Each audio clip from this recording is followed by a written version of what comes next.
Hello guys, welcome back to my channel. তো কি ঠান্ডা পড়েছে গাইস, আর এই ঠান্ডার মধ্যে আবার একটা বিয়ে অ্যাটেন্ড করতে হবে। আমার বাবার খুব ক্লোজ ফ্রেন্ডের মেয়ের বিয়ে।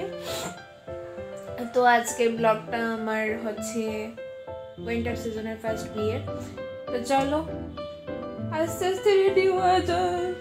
অ্যাকচুয়ালি বিয়ে বাড়িতে তো নর্মালি ঠিক আছে, ছেলেদের জন্য ঠান্ডা হয়, মেয়েদের জন্য না, কিন্তু আমার জন্য প্রচণ্ড হয় গাইস।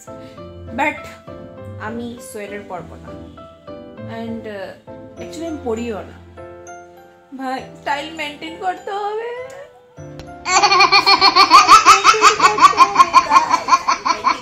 তো চলো রেডি হয়ে যাক, তো দেখা হচ্ছে রেডি হয়ে। তো গাইস পট করে আমি রেডি হয়ে গেলাম। আর এত সময় ঠান্ডা লাগছিল, বাট এখন ঠান্ডা লাগছে না, তো বুঝতেই পারছো রেডি হয়ে গেলে আবার মেয়েদের ঠান্ডা কমে যায়। তো চলো এবার আস্তে আস্তে আমরা যাওয়া যাক বিয়ে বাড়ির দিকে।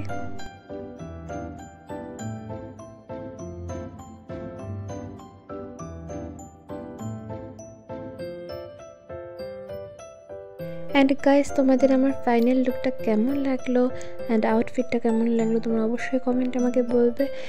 আর আরেকটা কথা হচ্ছে যে এটা কোনো ভবন না বা এটা কোনো হোটেলও না, এটা হচ্ছে একটা রিসর্ট টাইপ বলা যায়।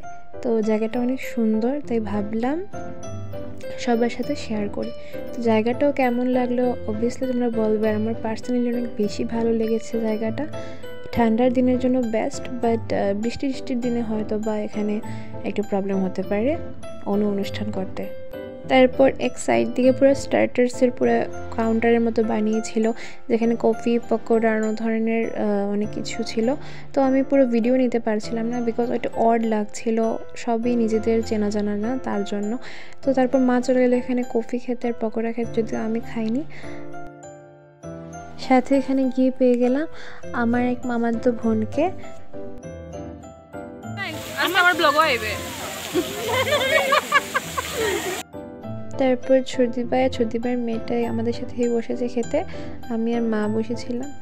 আর এখানে খুব সুন্দর করে আমি ভেবেছিলাম যে বুফে সিস্টেম হয়তো বা বানাবে, বিকজ আমার ভালো লাগে বুফে সিস্টেম, বাট ধর্মনগরে খুব কম মানুষরা বানায়, বিকজ মানে আমাদেরই রিলেটিভের মধ্যে বুফে সিস্টেম করার পর কী হয়েছিল কি, এদিকের মানুষগুলো এত বুফে সিস্টেম বুঝে না, তো বুফে সিস্টেমটাকে ওরা বুঝতে না পেরে অনেকে না খেয়ে চলে যায়। তো যেটা দেখতে খুব বেশি বিচ্ছিরি লাগে আর খুব খারাপও পাওয়া যায় যে অনেক মানুষ এসে না খেয়ে চলে যায়। তার জন্য এই সাইড দিয়ে বুফে সিস্টেম করা হয় না। বাট বুফে সিস্টেমটা আমার পার্সোনালি খুব ভালো লাগে, দেখতেও একটা মানে ক্লাসি লুক দেয়। বাট কিছু করার নেই, এদিকের মানুষগুলো এরকমই। সো বিয়ে বাড়িতে দেখতেই পেলে আমি কী খেলাম। তারপর এখান থেকে আমি শুধু বাড়িতে চলে এসেছি, আর বাড়িতে এসে একটু মুসন মারছিলাম আয়নার সামনে, কত কষ্ট করে সেজুগুজু দিয়েছি তার জন্য। আর আমার সবচেয়ে বেশি ভালো লেগেছে আমার পুরো খাবারের লিস্টের মধ্যে আমার ফেভারিট জলেবি অ্যান্ড রাবড়ি। আর এই জলেবি আর রাবড়ির কম্বিনেশনটা জাস্ট দারুণ। আর এটা পুরো অরিজিনাল কেসারের ছিল, আমার খেয়ে টেস্টটা পুরো কেসারেরই পেয়েছি। আর নর্মালি এটা রাজস্থানের দিকে এরকম বানায়।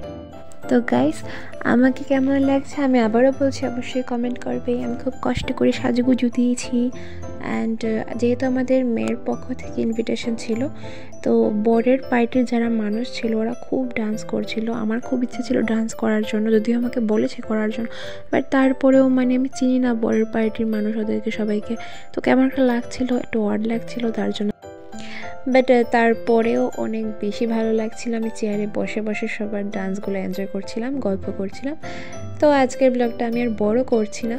তো কেমন লাগলো আমার ব্লগটা অবশ্যই কমেন্ট প্লিজ করবে, অ্যান্ড যারা সাবস্ক্রাইব করে ওরা সাবস্ক্রাইব করে দেবে, যাতে আরও তাড়াতাড়ি আমার নতুন ভিডিও তোমরা পেয়ে যাও।